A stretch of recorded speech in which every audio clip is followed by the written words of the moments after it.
তব কথামৃতম তপ্ত জীবনম কবিভিরিতম কলমশাপহম শ্রবণমঙ্গলম শ্রীমদাততম ভুবি গিনন্তি যে ভুরিজা জনঃ। শ্রী শ্রী রামকৃষ্ণ কথামৃত পাঠ। দক্ষিণেশ্বরে ঈশানের প্রতি উপদেশ, একাদশ পরিচ্ছেদের প্রথম অংশ।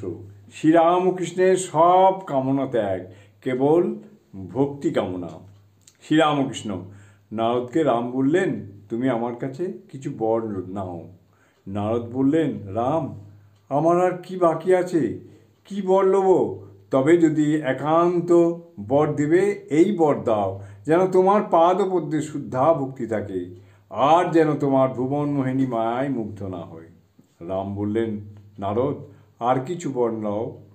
নারদ আবার বললেন, রাম, আর কিছু আমি চাই না, যেন তোমার পাদপদ্মে আমার শুদ্ধা ভক্তি থাকে, এই করো।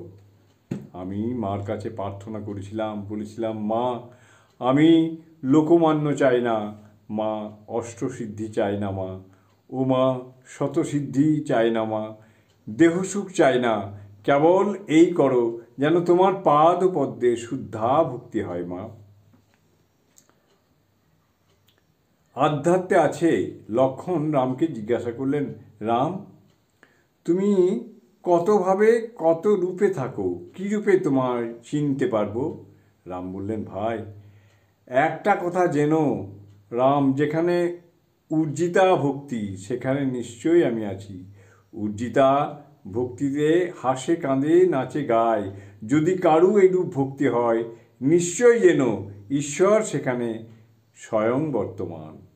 চৈতন্যদেবের ঐরূপ হয়েছিল। ভক্তেরা অবাক হইয়া শুনিতে লাগিলেন।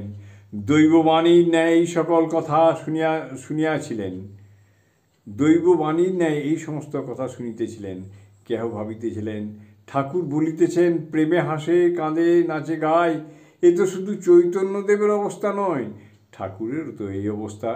তবে কি এইখানে স্বয়ং ঈশ্বর সাক্ষাৎ বর্তমান? ঠাকুরের অমৃতময়ী কথা চলিতেছে, নিবৃত্তি মার্গের কথা ঈশানকে বাজছে, মেঘ গম্ভীর স্বরে বলিতেছেন, সেই কথা চলিতেছে। ঈশানকে যাহা মেঘ গম্ভীর স্বরে বলিতেছেন, সেই কথা চলিতেছে। ঈশান খোসামুদে হতে সাবধান। শ্রীরামকৃষ্ণ ও জগতের উপকার। শ্রীরামকৃষ্ণ ঈশানের প্রতি, তুমি খোসামুদের কথাই ভুলো না।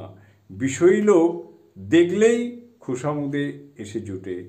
মরা গরু একটা পেলে যত শকুনি সব সেখানে এসে হাজির হয়। জয়।